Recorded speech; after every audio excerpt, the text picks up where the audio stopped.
Have you ever considered something alternative to air-inflated tires? Have you seen some of these alternatives that have essentially spaces in between the upper wall and the wheel? Have you thought about that? Yeah, we haven't found a a tire that because you got to worry about road noise. You got to take out potholes and bumps.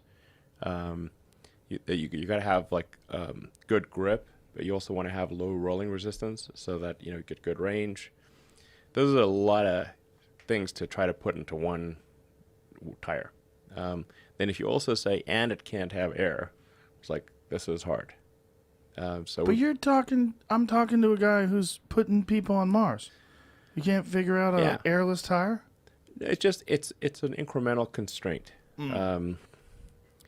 I'm not saying there won't be such a thing. I think there will be, to be precise. Because it seems like we've just gotten way too comfortable with this idea that tires blow out and you get flats.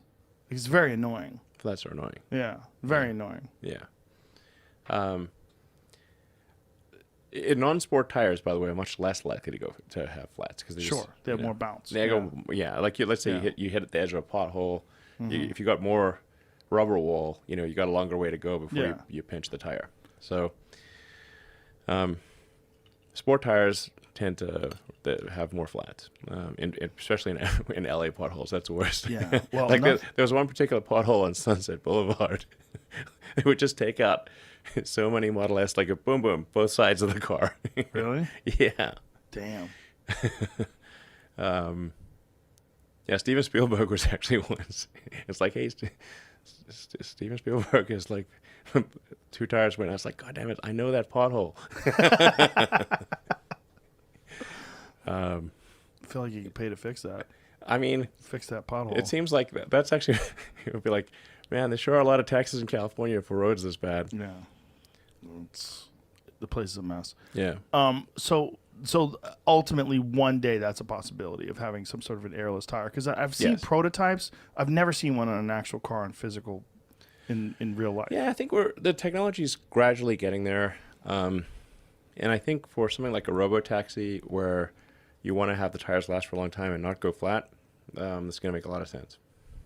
Yeah. But other than that, essentially most of what we saw in the demo is the same. It's still going to have... Now, there was the issue with the glass when it accidentally shattered. How annoying was that? That was shocking. I mean, we literally spent hours beforehand with like lots of people throwing steel balls at the window. Right. I mean, we must have thrown at least a dozen people must have thrown steel balls at the same window, though. Yeah, same damn window. Isn't that the problem?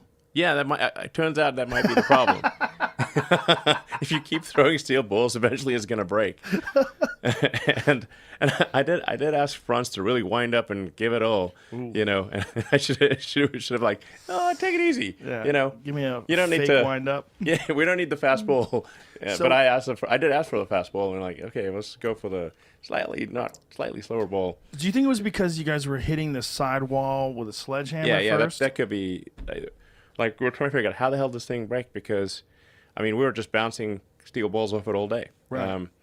And we think possibly what might have happened there was that hitting it with a sledgehammer might have cracked the base of it. And once you crack the base of it, it loses all its strength. Right. And then it was just have a hairline fracture, and then you hit it anywhere, it's going to shatter. Did you recreate that?